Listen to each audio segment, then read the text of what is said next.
Nakubkob na ng militar ang kampo ng BIFF sa Barangay Ganta sa Datopiang, Maguindanao. Sa video na galing sa militar, makikita ang pagpapaputok ng mga rebelde nang sumugod ang mga sundalo.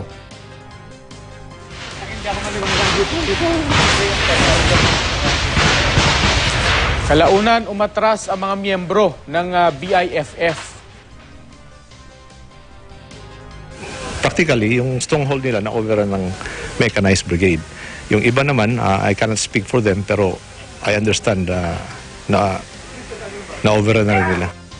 Ipagpapatuloy pa rin daw ng militar ang operasyon para mahuli ang mga leader at miyembro ng BIFF. Sinusuyod ang mga sundalo ang Dato Saudi Ampatuan hanggang sa Datopiang. Nagsagawa naman sila ng clearing operation sa barangay Damabalas sa bayan ng Dato Salibo. Pinangambahan kasing may mga itinanim na bomba ang rebelding grupo. Patuloy namang lumilika sa mga residenteng natatakot maipit sa gulo.